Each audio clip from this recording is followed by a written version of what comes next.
Oh, that's some good coffee.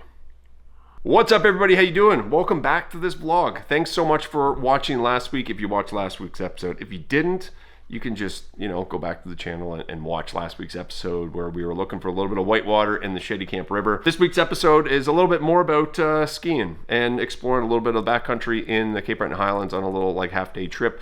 I bought a new set of skis, wanted to try them out. A friend of mine, Gord, bought a new pair of skis as well, similar style. We went out, had some lunch, came back, got some coffee, and then came home. Great day, great, easy, half-day adventure up in the Highlands. Before we jump in this episode, I just want to tell you all about a podcast that we launched. If you know about it already, great, and you're listening, awesome. We appreciate every listener. But if you're looking for a new podcast, just search Living Life Intently on all the channels. That's Apple Music, Spotify, all that sort of stuff. There's actually clips and past episodes on this channel as well. So since this video's come out, we've gotten hammered with rain. So all the snow that you see in this video is pretty much gone. However, we do host these multi-day backcountry trips once a year, essentially in the winter, called Across the Highlands. It's a 5-day snowshoe trip. I mentioned it in this video, so if you're at all interested in that for this year, we're looking for 2 more people for our winter trip at the end of February. But if you're looking to do it in the future, new dates for next year are going to be up as well, and there's early bird registration, all that sort of stuff. But thanks for listening, and thanks for watching these vlogs. Fired up to get more out. If you have any ideas what we could cover or things that you'd like covered, pop them in the comments, suggestions, all that sort of stuff. Thanks for the watch, and we'll catch you on the next one.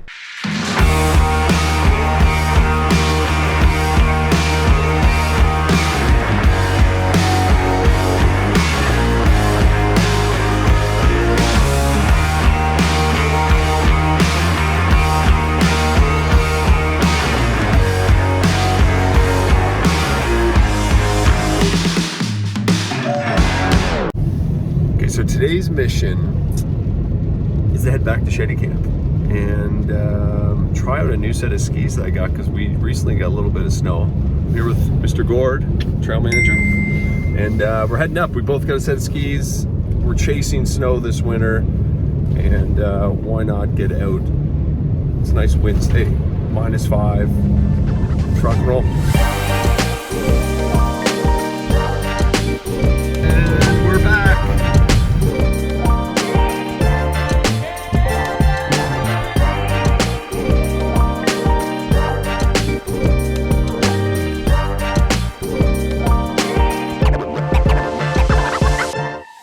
Okay, so fun story. Where we're going today is roughly around where we finished last year's Across the Highlands expedition, which is a 5-day snowshoe trip that we put on and guide, leaving Ingonish and heading all the way to Shady Camp. Normally we finish in the Cape Breton Highlands National Park near the entrance, which we just passed. But due to the mild winter last year, one of the tributaries that feeds the Shady Camp River that we normally are able to cross because there's that much snow, it's iced over, was raging, probably up to our waist if we would have waded it, with a lot of ice kind of underneath the water, so it wasn't really obviously safe.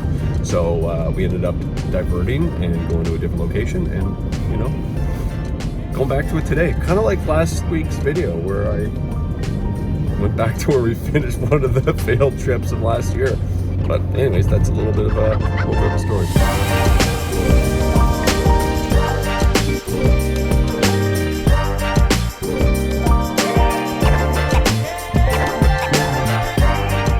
So over the years, a lot of people have been asking me about why I don't ski.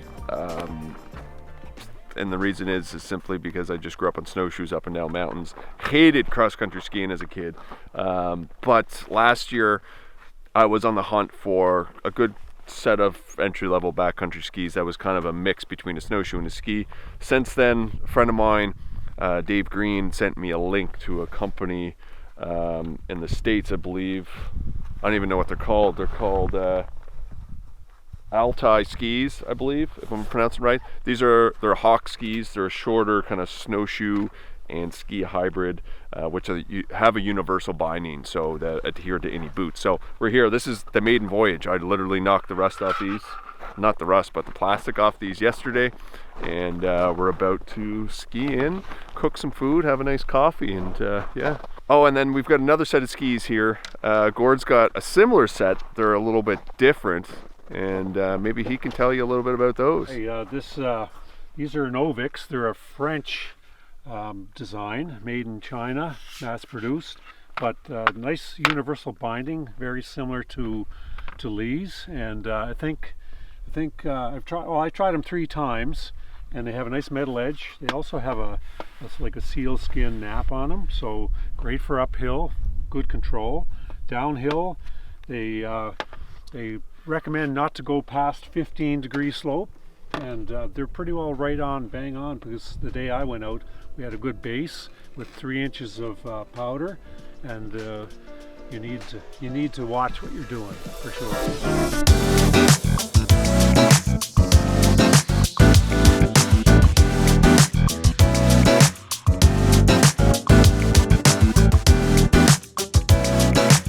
So we made it to Benji's Lake. It's not bad, maybe like a 25-minute ski in. And we're just gonna head back towards the Pinnacle, which is, if you look on the map, the Pinnacle is more inland. It's one of the second highest point in Nova Scotia. So when we do the Highlands trip, we come over the Pinnacle and then down into Shady Camp. And it's, listen, I'll put some footage here of the Pinnacle from 2 years ago, but it's like a couple kilometers of just white, barren, and when the wind is blowing, oh, it just doesn't end.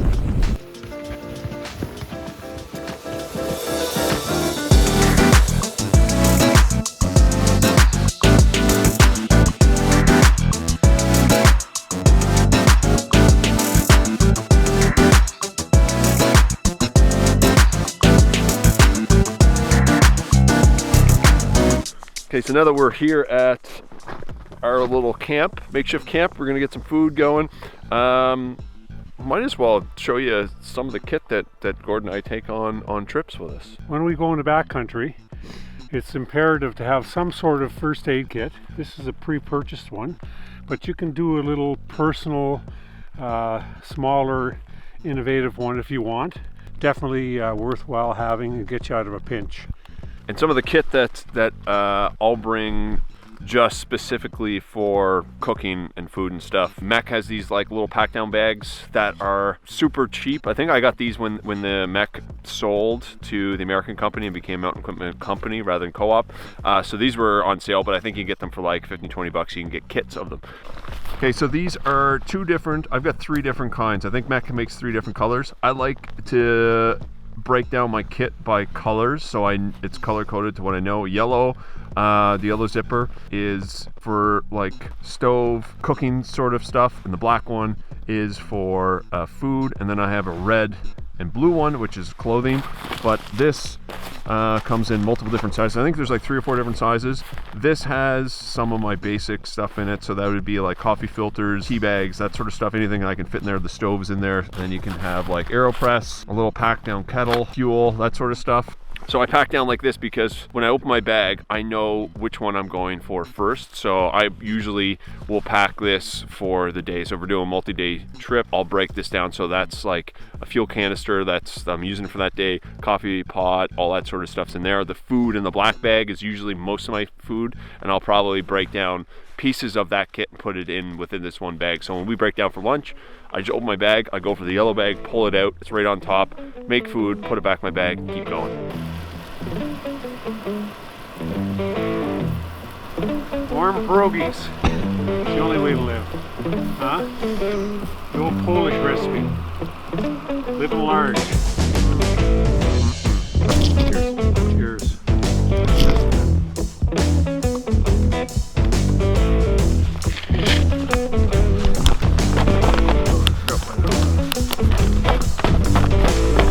The easiest way to warm back up after a,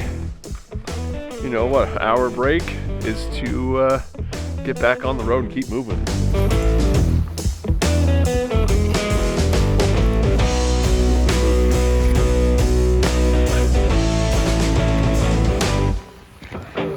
For those of you that are looking to do anything, off trail, There's one app that a lot of people here that I know and myself use a lot. It's called Canada Topo. It's a free app. It's a super easy app to use. You can track yourself, and this is kind of what it looks like. So this is what Canada Topo looks like. I'm gonna get Gord to give you a little bit of a rundown on how it operates. So basically you can press this here and it's giving you a trail mode. So these are all trails that you have tracked, correct? Yes. Yeah, those are all his trails. And if I wanted to do a new one, I just press start recording trail, which I already did, and it shows you our location. So you could also press the little measuring thing, and you can actually measure that, and it'll tell you it's 649 meters. Yep. So it's a nice, easy application. Like all other apps, you can put waypoints like flags, little flags down here, and you can categorize them by color. When you download the app, you'll have to download the grids for wherever you're going. So it works even without cell service. It uses GPS.